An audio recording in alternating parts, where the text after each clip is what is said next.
aren't you glad this morning when you woke up you could walk because you didn't have diphtheria or polio, which caused paralysis?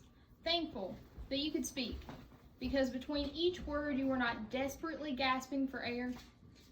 Well, you have vaccines to thank for that. Or herd immunity, because people around you cared enough to get vaccinated. I'm sure many of you are vaccinated yourself or know someone that is.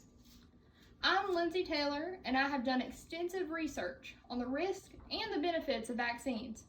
And I have come to the logical conclusion, which I'm sure that you will too, that vaccines are a necessary part of a healthy individual.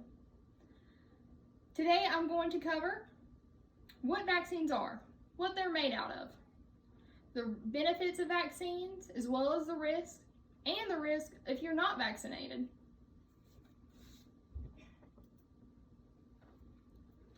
Before taking any medicine or receiving any shot, it's important to understand exactly what you're putting into your body. The American Academy of Allergy, Asthma, and Immunology states that there is nothing harmful in vaccines. Vaccines are simply an inactive form of the virus. Although they do contain thimerosal, aluminum, and formaldehyde, it is important to understand that the amount of these three substances, you are exposed to a greater amount on the daily basis than you are in the dosage of a vaccine. So now knowing what vaccines are, let's talk about the benefits. Vaccines have nearly wiped out many life-threatening diseases. Before vaccines, the only way to survive some of these illnesses was through natural acquired immunity. Information gathered from the book Vaccines by Noel. So what natural acquired immunity is, you would have to survive the first encounter, and then the next encounter you had with the illness, your body would be able to fight it off. Unfortunately, for most people, they didn't survive the first encounter. Diseases that have effectively been prevented include diphtheria, pertussis, measles, mumps, and rubella.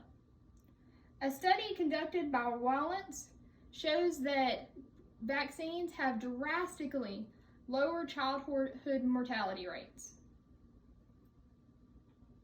An article titled Polio Vaccine Problems shows that there is a direct correlation between polio vaccine shortages and an increase in polio cases in Afghanistan and Pakistan. Polio was nearly eliminated in most parts of the world. So with all of these benefits, what are the risks? Well, there aren't very many risks. There are very few, actually. The American Academy of Allergy, Asthma, and Immunology states that there is a very low chance of receiving a full disease from a vaccine. You're more likely to have minor and temporary reactions, such as a sore arm or a slight fever.